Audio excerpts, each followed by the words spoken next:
Venant des territoires décidés hier par l'Union européenne. Elle suscite évidemment encore de nombreuses réactions politiques. On y reviendra dans une demi-heure avec des invités justement dans ce studio. Mais voyons ce soir comment réagissent les producteurs israéliens concernés, ceux de la vallée du Jourdain. Reportage Maël Benoliel.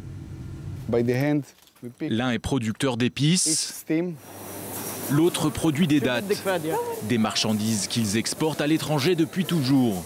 Mais désormais, ces dernières seront étiquetées avant d'arriver sur les étals du vieux continent, suite à la décision de l'Union européenne. Car les fermes d'Inon et d'Avigdor se trouvent derrière la ligne verte. Je pense que cette décision est un boycott déguisé en label. C'est une façon de permettre aux gens de nous boycotter.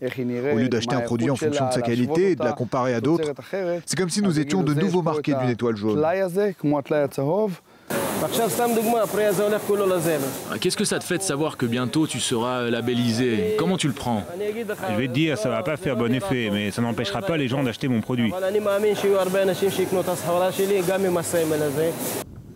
Nous sommes ici dans la vallée du Jourdain, une région disputée qui s'étend de part et d'autre du fleuve Jourdain, bordée par Israël d'un côté, la Jordanie et les territoires palestiniens de l'autre.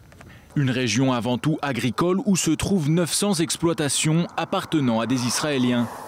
Près de 6000 Palestiniens y travaillent chaque jour. Sur les 35 employés d'Inon, 25 sont palestiniens. Si jamais nos revenus sont touchés, on ne pourra pas garder nos 25 travailleurs palestiniens, car je n'aurai plus de travail pour eux. Si nous ne sommes pas là, ils n'ont pas de travail. Il faut que l'Europe arrête de se faire des illusions. Les Palestiniens préfèrent travailler chez moi plutôt que pour d'autres Palestiniens qui les oppriment. Les conditions ici sont bien meilleures que là-bas. Donc ce que je comprends, c'est qu'il y a ici une situation gagnante pour tout le monde. Oui, tout à fait. Aujourd'hui, les Palestiniens vivent avec les Israéliens et inversement. Ici, dans la vallée du Jourdain, par exemple, il n'y a pas tous ces problèmes qu'on entend dans les médias. Je pense que c'est une décision malheureuse qui n'apportera rien.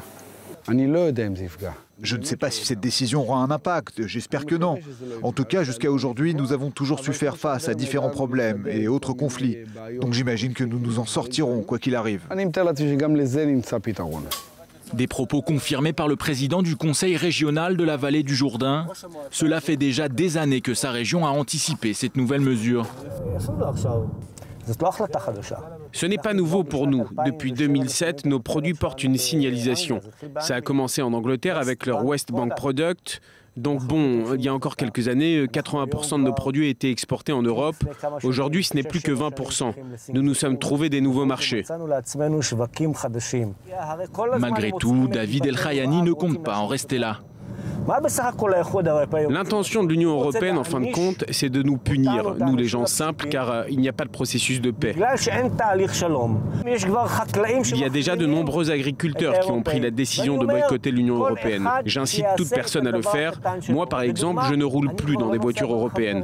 Ma voiture est américaine.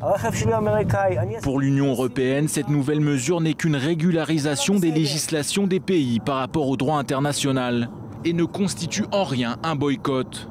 Les importations en provenance des implantations israéliennes ne représentent qu'une fraction du commerce d'Israël avec l'Union européenne. Seulement un peu plus d'1% des ventes réalisées.